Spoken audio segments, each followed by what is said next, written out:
Welcome to என்மேக்ஸ் சிவல் முத்துக்கன். இந்த வீடியோவில் நம்ம பார்க்க போகிறது இன்டீஜர்ஸில் ஒரு பேட்டர்ன் சொல்லி கொடுத்துருக்காங்க பாருங்கள். ஸோ -3 × 2னா நம்ம எப்படி போடுவோம்? -3 × 2ன்னு படித்தாச்சு, which is -6.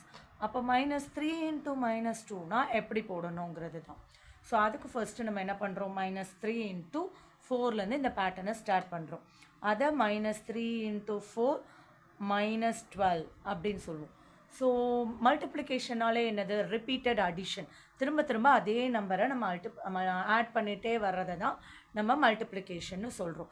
3 times of 4, 2 times of 4னா 2 டைம்ஸ் 4 ஆட் பண்ணுறோம். 5 டைம்ஸ் ஆஃப் 4னா 5 டைம்ஸ் 4 ஆட் பண்ணுறோம். 4 × 5னா 4 டைம்ஸ் 5 ஆட் பண்ணுறோம். ரிப்பீட்டட் அடிஷனை தான் நம்ம என்ன சொல்கிறோம்? மல்டிப்ளிகேஷன்னு சொல்லணும்.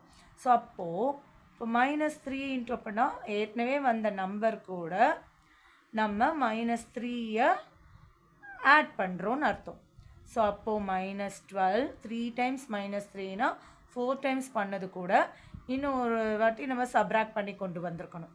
அப்போது -(-) +3 அப்போது சப்ராக்ட் பண்ணால் -9 பெரிய நம்பருக்கு முன்னாடி உள்ள சிம்பிள். ஸோ மேலே நம்பர் போக போக ஆட் பண்ணியிருக்கோம், கீழே நம்பர் வர வர சப்ராக்ட் பண்ணியிருக்கோம். ஸோ அப்போ -9 -(-3) ஏன்னா இங்கே 2 டைம்ஸ் தான்.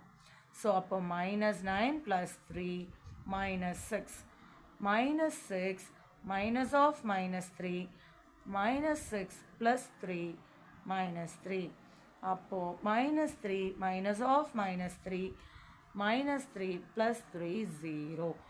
0 × anything 0 தான் வந்துருச்சு. நெக்ஸ்ட்டு 0 -(-3) 0 + 3 3. அப்போ ரெண்டு நெகட்டிவ் இன்டீஜரை மல்டிபிள் பண்ணால் நமக்கு வர ஆன்சர் வந்து பாசிட்டிவ் இன்டீஜராக இருக்கும். 3 -(-3). ஸோ 3 + 3 6. நமக்கு வந்த ஆன்சர் +6. ப்ளஸ் மென்ஷன் பண்ணணும்னு இல்லை, பட் நெகட்டிவ் மென்ஷன் பண்ணணும். ஸோ நமக்கு வேண்டிய ஆன்சர் வந்துருச்சு. ஸோ இதுவும் இன்னும் கண்டினியூ பண்ணுவோன்னா என்ன ஆகும்? -(-3) 6 + 3 9. 9 -(-3) 9 + 3 12. ஸோ நம்மளோட மல்டிப்ளிகேஷன் ப்ராடக்டோட வேல்யூ கரெக்டாக தான் வரும், சைன் தான் வேறு வரும். அப்போ இதுலேருந்து நம்ம என்ன பண்ணலாம்? ரெண்டு நெகட்டிவ் இன்டீஜரை நம்ம மல்டிபிள் பண்ணால் வரப்போகிற ப்ராடக்ட் வந்து பாசிட்டிவாக இருக்கும்.